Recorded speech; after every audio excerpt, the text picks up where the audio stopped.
নমস্কার দর্শক বন্ধুরা, 2011 সালের পর থেকে রাজ্য জুড়ে ইস্যু হওয়া সমস্ত কাস্ট সার্টিফিকেটকে আবার নতুন করে যাচাই করা হবে। পশ্চিমবঙ্গ সরকারের এমনই এক নির্দেশিকায় বড় ধাক্কা দিল কলকাতা হাইকোর্ট। হাইকোর্ট কেন স্থগিতাদেশ দিল, সাধারণ মানুষের উপর এর কি প্রভাব পড়বে জানতে ভিডিওটি শেষ পর্যন্ত দেখুন। গত 14 মে 2026 রাজ্য সরকারের অনগ্রসর শ্রেণী কল্যাণ দপ্তর থেকে একটি মেমো জারি করে 2011 সালের পর সমস্ত কাস্ট সার্টিফিকেট জেলা শাসক এবং এসডিওদের মাধ্যমে পুনর্যাচাইয়ের নির্দেশ দেওয়া হয়। গাফিলতি হলে অফিসারদের বিরুদ্ধে শাস্তিমূলক ব্যবস্থার কথাও বলা হয়েছিল। এবার কোর্টে কি আর্গুমেন্ট হয়েছে এই বিষয়ে আমরা একটু দেখে নেব।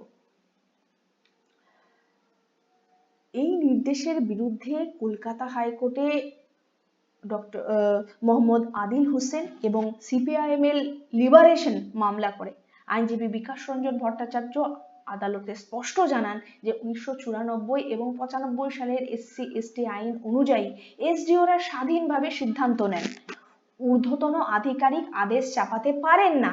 আর ভোটার তালিকার সাথে কাস্ট সার্টিফিকেট বাতিলের আইনি কোনো যোগসূত্রতা কিন্তু নেই।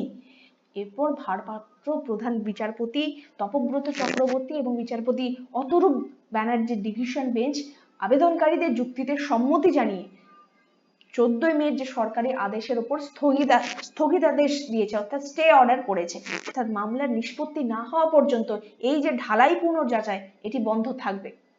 অতএব 2011 সালের পর কাস্ট সার্টিফিকেট যারা পেয়েছেন তাদের আপাতত আতঙ্কিত হওয়ার কিছু নেই।